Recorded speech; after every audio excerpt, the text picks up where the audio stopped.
Where's north from here?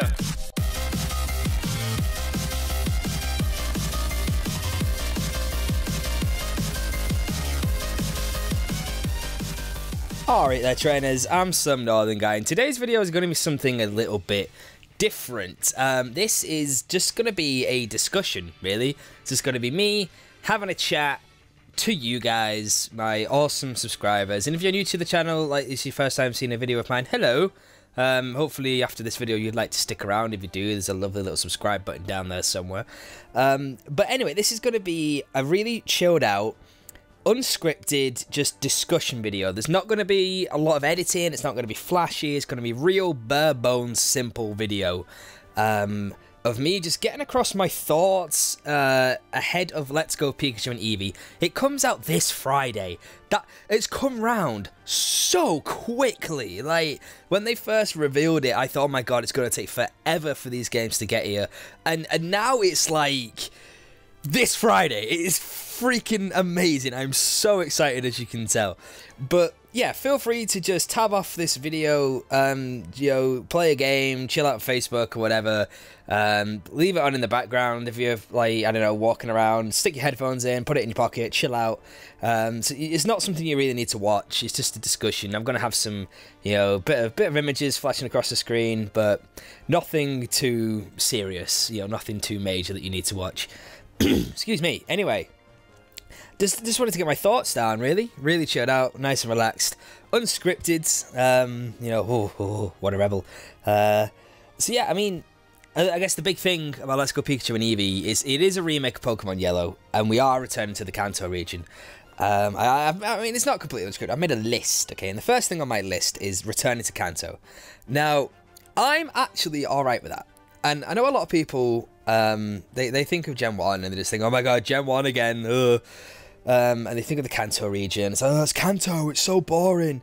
But, I mean, it's just, guys, it's the first Pokemon game on a home console, in HD. You can play it on your telly.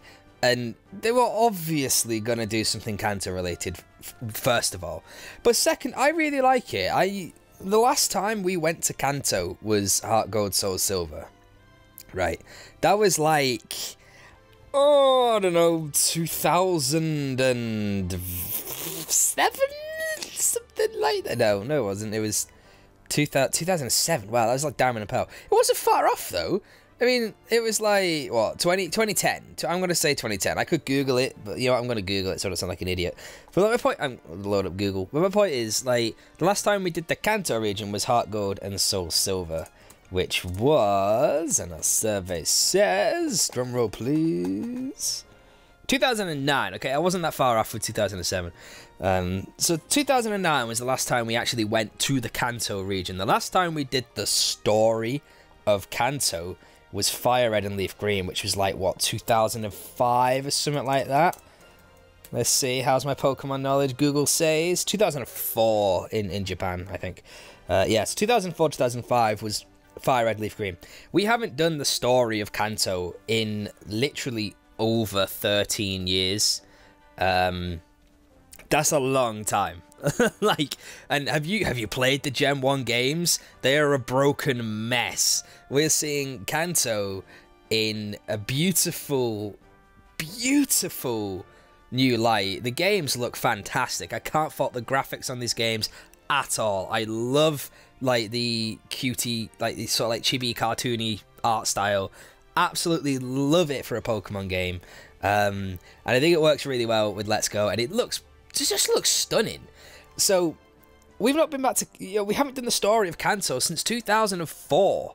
That's a long time. I'm 25 soon. In like a month I turn 25, and what, 2004 I was, I'm so bad at maths. 2004 I was like, what, 12, something like that. That's ridiculous. Like, so I'm happy about going back to Kanto. Now, obviously, we are limited to the original 151 Pokemon, and weirdly, also the Alola forms. And I do know, I obviously I know why they've done that. Gen 7 is the latest gen. Oh, Alola forms, they're really awesome, they're new, yeah, woo, Alola and Exeggutor, yeah. And, you know, Alola forms are in Pokemon Go. But we're going to get to Pokemon Go in a bit. Anyway, the original 151, the Mega Evolutions, and Alola forms. I'm okay with that. This is going to sound really bad of me. I did start the series with Red and Blue. Pokemon Blue was my first Pokemon game. I was about 5 or 6 years old. I have played Pokemon Blue more than I can remember. Like, I was still playing Pokemon Blue and Yellow when we were up to Gen 3. Like, and when the remakes came out, Fire Red Leaf Green, I was all over that. Now, I skipped Gen 2. I had a Game Boy, like, original. I had the grey brick. I didn't have a Game Boy Color, so I don't think you could play Gold and Silver on those things. Or at least, well, for whatever reason, I didn't have Gold and Silver and Crystal. I played them. I borrowed them off a friend. Like, my mate lent me his Game Boy and his game or whatever. But I didn't actually own and complete Gen 2 until after I'd owned and completed Gen 3. So I was playing Red and Blue and Yellow from, like, 6 years old. So I was like 1999, the year 2000. From like the year 2000 until like 1999 until like 2005, I was playing Red and Blue. You know what I mean? Like, and then Gen 3 came out like what, 2003 or whatever, 2004, whatever's. Yeah, so I like the original 151 Pokemon. I have nowhere near used all of them. Like, and it's a shame to admit this, there are some Pokemon I look at from Gen 1 and go, oh yeah, that thing exists. Like Lickitung or Tangela or sometimes even Porygon. I was surprised to see a Porygon once when playing Pokemon Go. I was like, oh my god, yeah, this is a thing. Kabuto, Kabutops, Omanite, Omastar, never used them. I've never used a Dragonite in Gen 1. I used one in Gen 4. You know what I mean? So, I've never used a Scyther. I have never used Scyther, Pinsir, Tauros, friggin', I don't know. There's so many Pokemon I've never used. So I'm quite happy with being limited to that, because it forces me to say, this is your choice. You don't have this huge selection of all these Pokemon you love, like Gliscor or Infernape or, you know, whatever. You have to use the set original 151 and then a few extras, which we'll get to in a bit. But, you know, that is it. And I'm okay with that, because, I mean, I made my Let's Go Pikachu and Let's Go Eevee team video, link to that in the description, and in the end card if you want to go check that out. And I tried to pick Pokemon I haven't really used before and want to give a go. I'm probably not going to stick to that team. I'm going to want to try and use everything, and I want to try and catch everything and use it, especially the ones I've never really used before. I'm not planning to do just one playthrough of Let's Go. I'm going to do quite a few. I might even end up getting Let's Go Pikachu if I end up with a really great team I love, and I'll have like my battling game, if you like, and my just messing around game. The Alola forms, I mean, yeah, they are technically the original 151 Pokemon, just different forms of them, so it makes sense that they are there. And the Mega Evolutions, I think it was a bit of a weird choice, because, I mean, not all of them can Mega, and I think it's trying to force a meta in some respects, but, I mean, it makes sense. There was Megas in Origins, you know, if you want to count Origins as canon. I'm not even going to delve into that. So that's, you know, Mega Evolutions makes sense. People like Mega Evolution. I love Mega Evolution personally. It is a shame we're not getting new Megas, but if you think, I mean, I don't think we are. You know, it comes out this Friday. I think we would have heard by now. But at the same time, there's no abilities and there's no held items, which I'm not a huge fan of. It wasn't like that in Gen 1. It's not like that in Pokemon Go, which again we'll get to in a sec. But it's meant to be an introduction to the series for people who've never played it before, especially Pokemon Go players. And abilities and held items are such a big part of Pokemon right now, like in the current generations. So, well, since Gen 2, they've been such items since Gen 2, abilities since Gen 3 have been such a huge part of the game. And to take them out, I can see why people are upset about it, but I don't think it's ruined the game. Like, people are taking it so, like, oh my god, you got rid of abilities, terrible, I'm not going to buy these games.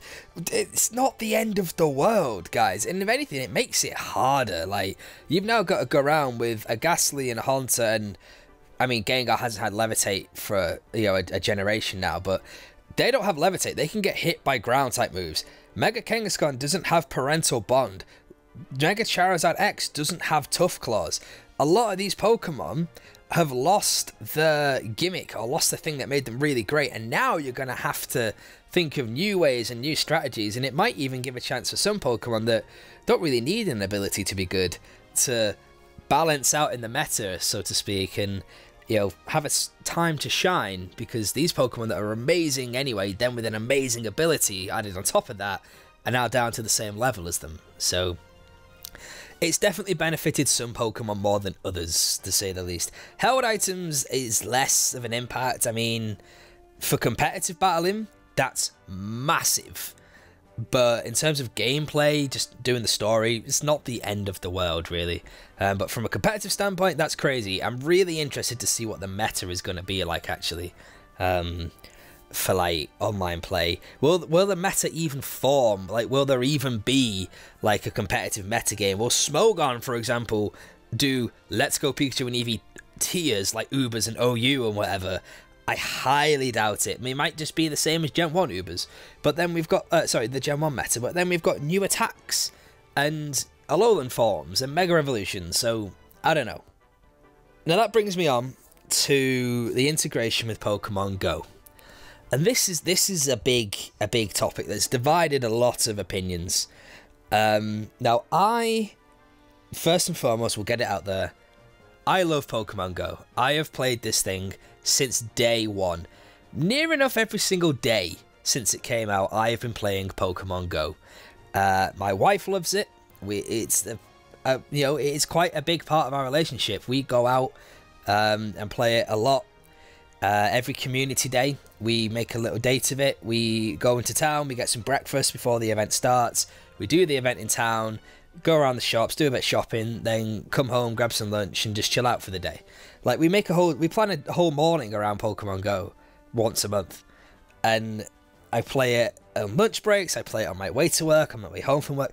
It's huge. I love it. I think Pokemon Go is fantastic, and the first few months when that game first came out was incredible. Pokemon Go, and I think this is safe to say, Pokemon Go massively boosted Pokemon's popularity hugely. Like, there is a reason Pokemon Go came out before Gen 7. I know it was, wait, or did it? Yes, it did it? I want to say yes, it did. I'm pretty sure it came out either the year before or the same year as Sun and Moon.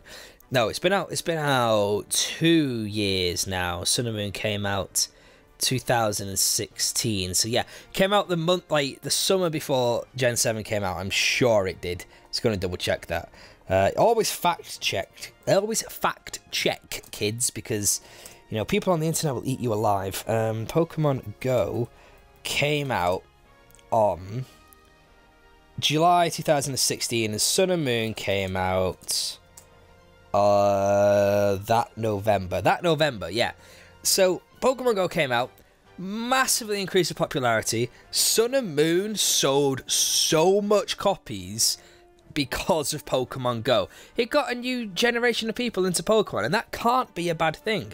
It got people who haven't played it since Gen 1 back into Pokemon, and they were getting Gen 7. And that's why Gen 7 in some respects is very similar to Gen 1 and sort of has a few callbacks here and there. And I mean, Gen 6 tried it and, you know, failed. Gen 5 tried to soft reboot it, and we're not even going to go there. But yeah, it's a good thing. Pokemon Go is not a bad thing. And people are always kicking off, like, oh my god, they've integrated it into Let's Go Pikachu and Eevee. And it's like, well, yeah, they have. But why wouldn't they, though? Like, the whole point of Let's Go Pikachu and Eevee, as I've said earlier, is to get people who play Pokemon Go into the main series Pokemon games. Because what's coming out next year? Pokemon Switch 2019. Pretty much Generation 8, right? I'm willing to bet February, March, in next year, so in about 4 or 5 months' time, we will get a reveal for Gen 8. And it's going to get people who play Pokemon Go, because I know people who play Pokemon Go who don't play the actual games. It's going to get them into the main series, and that's not a bad thing. Why is more people liking Pokemon a bad thing? Now, do you need Pokemon Go to play Let's Go Pikachu and Eevee? No, you don't. You do not need Pokemon Go to get the I mean, you need it to get everything out of Let's Go Pikachu and Eevee, but they are still playable without Pokemon Go. And I'm going to get onto Meltan and Melmetal in a bit, but the point is, it's clever. I fail to see how people can't see that this is clever. It gets Pokemon Go fans into the main series games. Equally, it gets people who play the main series games but won't touch Pokemon Go with a shitty stick into Pokemon Go. It gives them an incentive to play it, and that's only good. Pokemon Go is free. There's microtransactions, yeah, fair enough, but you can get the most out of Pokemon Go without having to pay for those microtransactions. So obviously that's why they've dumbed down the mechanics. Pokemon Go doesn't have held items, it doesn't have abilities. And the catching mechanic in Go is, it's the main point of the game. Do I hate the fact they got rid of wild battles in Let's Go Pikachu and Eevee? A little bit. Am I upset that they've used the catching mechanic from Pokemon Go? Absolutely not, because I think it makes it feel more realistic. Like, I feel like when I'm playing Pokemon Go, I feel like an actual Pokemon trainer. I'm knocking around my area, like where I live, which I would be doing. If Pokemon were real, I wouldn't go off traveling the world. I'd just have my own life. I'd just have Pokemon, you know what I mean? Like, I'm willing to bet most people would. I'd walk around where I live. I've got my Pokemon with me. I find, I'm actually throwing Pokeballs. It's like a physical action instead of just pressing a button. I like that. It's cool. And I like that in Let's Go Pikachu and Eevee. I'm very excited for it. And it's going to add a challenging element to the game. It's not just going to be press a button. This Pokeball is really good. Yay. You have to aim. You have to get your timings right. It makes it more difficult to catch Pokemon. So people saying they're going to be too easy, well, they're not. They're clearly not. If you can't aim your Pokeball, you're not going to catch anything, are you? So, hey, but the swings and roundabouts, I don't think the Pokemon Go integration is a bad thing. I think it is a brilliant thing. As long as all main series Pokemon games aren't like this, that's fine. If Gen 8 goes back to the old formula, because don't get me wrong, I still love the old formula of, what the games are now, what Sun and Moon is, what X and Y is, what Red and Blue were. As long as Gen 8 goes back to that, that's fine.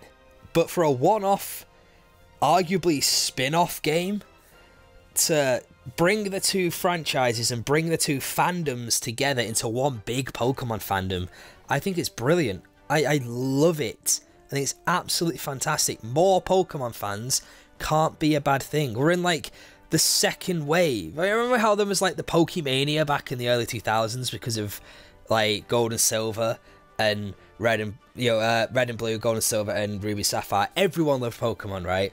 Then it died. Let's all admit it. Pokemon died. It became uncool.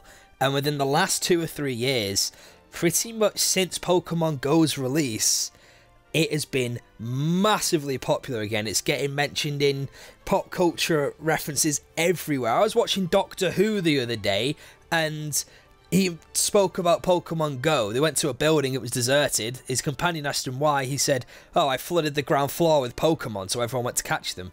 It's getting, like, there's a whole Simpsons episode based around Pokemon Go as a parody of it. Pokemon is back. Like, it's like wave 2 of Pokemania. It's only a good thing. Anyway, I'm rambling. I'm going to move on from Pokemon Go integration, to the Pokeball Go Plus. Now, my God, this is controversial. So, we all know it's a Joy-Con that looks like a Pokeball. You use it to throw your Pokeball. It's like you're actually throwing a Pokeball at your TV, but don't actually throw it at your TV. Your mum and dad will go mental. Don't do that. And I like that. It's cool. It's gimmicky. Yes. It's expensive. Yes. The main controversy is you get a free Mew with it. Now, everyone says you're paying £40 or $40 for a Mew, and the only way you can complete your Pokédex is to pay $40 and get a Mew. I mean, it's not. You're paying 40 quid for a Joy-Con. Yes, you're paying 40 quid for a gimmicky Joy-Con, a piece of memorabilia, a Pokewalker, effectively, and a Pokemon Go Plus. The Pokeball Go Plus, or the Pokeball Plus, or whatever it's called, works with Pokemon Go as a Pokemon Go Plus, and it works as a Joy-Con with the Switch. And it's effectively a Pokewalker. And everyone knows how much the Pokewalker was great. Like, everyone loved the Pokewalker. It was bloody phenomenal. It was like the most accurate pedometer on the market at the time, which is really funny. But, you know, you're not paying 40 quid for Mew. You're paying 40 quid for a controller and a Bluetooth device for Pokemon Go and a Pokewalker, and you get a free Mew because of it. The free Mew is to make you want to buy it. And for those of you saying, or for those people, rather, who say you can't complete your Pokédex without paying 40 quid and getting Mew, yes, you can. You can get Mew in Pokemon Go, which is free. You do have to work for it. You have to complete some quests and stuff, but that's part of, like, you know, the point. It's like a challenge. It's a mythical Pokemon. Even in the games, in Red and Blue, the original games, you couldn't catch Mew legitimately unless you did a glitch or hacked it into the game, or there was like one free distribution in Japan only for Mew. Outside of Japan, you couldn't get it. So at least you have the chance to get it in Pokemon Go. You can catch it and then transfer it over. Which brings us on to Meltan and Melmetal. Again, hugely controversial, and this is smart. This is very smart. People hate the fact that you have to use Pokemon Go to get Melmetal. I think it's bloody genius. It's exactly like Pokemon Go integration.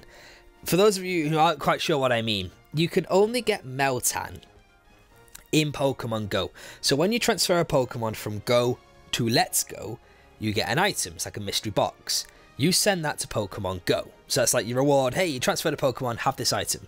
When you use that item in Pokemon Go, it makes Meltan appear like, I'm going to assume it's going to be like Community Day, where all the, like, so the next one is Cyndaquil. At the time of recording this, the next Community Day is Cyndaquil. And when you, on the Community Days, the chosen Pokemon appears loads. Like, you walk down the street, there'll be like 50 of them. I'm going to bet it does something very similar, or it acts like a lure, and it only attracts Meltan. Either way, that is the only way you can catch Meltan. You can't catch it in Let's Go. You can only get it in Pokemon Go. Then you can transfer it into Let's Go Pikachu and Eevee. Now, it can evolve into Melmetal, and it is the first ever mythical Pokemon that can evolve. And before people start saying in the comments, Fiona or whatever is not an evolution of Manaphy. You can only get it by breeding a Manaphy. It doesn't evolve into Manaphy, and Manaphy doesn't evolve into it. They are two separate Pokemon. So the only way to evolve Meltan into Melmetal is on Pokemon Go. So, but you can't get it on Pokemon Go without getting Let's Go Pikachu and Eevee. See what I mean? So you need Go, you need both. If you want Melmetal on either Pokemon Go or Let's Go Pikachu and Eevee, you need both versions of, you need both games. Sort of. Now, is that really dirty? Is that really cheap? Is it a really disgusting tactic by the Pokemon Company? No. It's, again, bloody genius. It's giving Pokemon Go players an incentive to get into Let's Go Pikachu and Eevee, and therefore get into the main series. And it's making people who love the main series, who are getting Let's Go Pikachu and Eevee, because some people are just writing them off completely, which I think is really wrong of you. Why would you do that? Like, it's a Pokemon game. If you're a Pokemon fan, love it. Like, it's a Pokemon game. At least give it a chance, you know, before you just cast it aside. But I've sort of got a little bit sidetracked here. But point is, it's making people who play Let's Go Pikachu and Eevee get into Pokemon Go. It's giving them a reason to do it. And it's giving people who play Pokemon Go but not the main series games another reason to get into Let's Go Pikachu and Eevee, and therefore the wider series. And that's brilliant. I love that. And now for the people who are like, oh, but that means I have to spend 300 quid to get a Melmetal in Pokemon Go. Just get your mate to trade you one.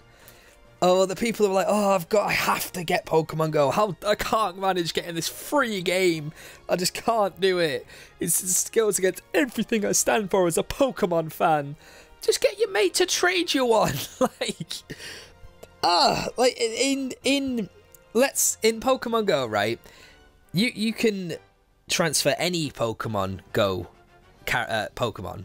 Let me try that again. You can connect any Pokemon Go account to one game of Pokemon Let's Go Pikachu and Eevee. I think up to 50. So my wife can transfer a Pokemon from her game, her account of Pokemon Go, to my game of Let's Go Pikachu and Eevee, and she will get the item to get Melmetal. So odds are, if you play Pokemon Go, you know someone with a Switch, and you know someone who's getting the game. Use their game to get the box to get Melmetal. You don't have to spend 300 quid on a Switch in the game. This is just my thoughts. I don't want to offend anyone. I'm sorry if I have. This has sort of turned into a rant. I didn't want it to be a rant. I wanted it to be a discussion. But they're just my thoughts, really. I think people blew Melmetal and the Pokeball Plus and Pokemon Go interaction, Pokemon Go integration. People blew that hugely out of proportion as a really negative thing. And they're not. And yes, you need to spend some, like you are technically paying 40 quid for a Mew. Or, yes, you do need to get a Switch and Let's Go and have Pokemon Go and put time and effort into it to get the maximum overall experience out of both of them. But it's marketing, guys. It's marketing strategies. If they didn't do it, this is what people do. You know what I mean? At least we're not getting a half-finished game. If this was made by bloody EA or something like that, the Master Trainers would be 40 quid DLC. So, you know, I think people blew it wildly out of proportion. And really quickly, because I needed to wrap this up. I've been going for a while. I didn't want this to be so long. And if you stuck around, you were amazing. The Master Trainers is the final thing. So let's get off the negatives and onto the positive here. Master Trainers are the new post-game content, and basically there is a Master Trainer in the Kanto region for every single Pokemon. All 151. Probably the Alolan forms as well, and maybe even Melmetal and Meltan. And the idea is you need to fight them with exactly the same Pokemon and beat them. And if you do, you become the master of that Pokemon. They are handing to us on a plate a post-game of actually being a Pokemon master. That's what a Pokemon master should be. You master all the Pokemon. So I love it. I think it's going to be the most challenging, most massive post-game content for a while. And loads of people hate it. They're like, oh, why do I want to level up a Metapod and fight someone else's Metapod? It's going to be so boring. It's going to be so difficult. And then they complain that the games are too easy. So pick one or the other, you know. But Master Trainers as a closing thing, I love it. I think it is a brilliant idea. And yes, it's going to be a lot of effort. It's going to take a long time. But it's huge. There's a lot of content there to be explored. People have been whinging about how bad the post games have been since Gen 5. So I'm more than happy with that. But yeah, I'm gonna wrap this up. This has been going for half an hour. If you've stuck around for the whole half an hour, you are incredible. I did not want this to be so long. But yeah, this has just been my thoughts and opinions. I'm sorry if I offended anyone. I didn't want to. That wasn't my aim. Just, you know, what I think about the games. I didn't want this to be a rant, so I am very sorry if I've offended you and offended your opinion. Everyone's entitled to their own opinions, you know, and that's perfectly fine, you know. But yeah, thanks very much for watching. Let me know in the comment section, are you excited for the games, and are you getting Let's Go Pikachu or Let's Go Eevee? And also, if there's something you don't like, then what is it? I mean, I don't like the fact there's no abilities. That's really annoying to me. I can live without them, but I'd rather have them. So yeah, let me know that down in the comment section. And if you liked this more discussion video, like I said, really, really unscripted, just simple video, then hit that like button, especially if you want to see more of videos like this. And to support the channel, make sure you subscribe and enable notifications. That means you can stay up to date with all my videos as they come out. You'll get a handy little ping when I upload, so you never miss a video. And I just punched my headset, sorry about that. I will see you all in the next video, but until then, thanks very much for watching. You're amazing, keep training, and have a good one. See you later.